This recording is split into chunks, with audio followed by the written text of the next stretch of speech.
Prenons la direction de notre laboratoire où nous allons repousser les limites de notre corps pour vous montrer son fonctionnement. Aïe, ça fait mal! Surtout, n'essayez pas de le refaire chez vous. Aujourd'hui, le mal du transport.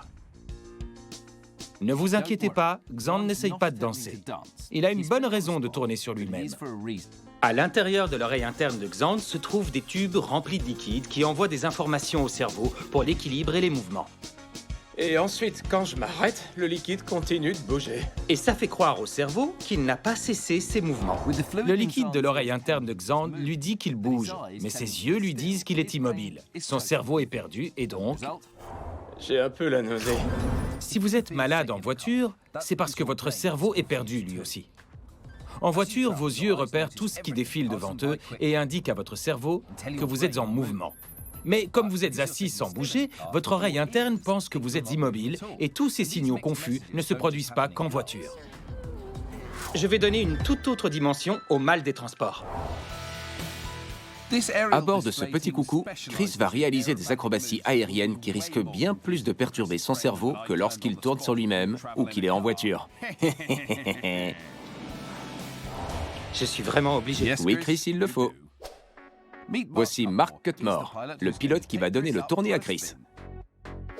Vous vous dites que ce n'est pas le moment de manger, mais ce petit encas devrait lui permettre de tenir le coup avant son vol. Je me demande seulement si je vais pas revoir mon sandwich ton maillot étalé sur la vitre du cockpit dans quelques minutes. On va vite le savoir. Une fois sa tenue enfilée, Chris n'a plus qu'à monter dans le cockpit. Sac à vomi. Nous, on dit sac vomitoire. Un sac vomitoire. Allez Chris, accroche-toi. Et c'est parti. À 400 km/h, tout semble bien se passer. Enfin, pour le moment. Mais place aux acrobaties, et voyons comment il se débrouille une fois que ses yeux et son oreille interne auront embrouillé son cerveau. C'est une situation très désagréable. Les êtres humains ne sont pas faits pour être la tête en bas. Oh ouais, l'état de mon estomac. Le sandwich au thon, il va pas remonter. Dans cette situation, les yeux de Chris voient clairement qu'il est en mouvement. Et le liquide dans son oreille interne se déplace aussi. Alors pourquoi se sent-il mal? Oh wow, j'ai aucune idée de ce qui se passe. Les mouvements sont tellement différents et déclenchés à une telle vitesse que ses yeux et son oreille interne ne parviennent pas à envoyer les mêmes messages en même temps à son cerveau. Ils sont désynchronisés, ce qui explique qu'ils se sentent mal. Quand on a atterri, j'ai bien senti que le sandwich au thon voulait se venger.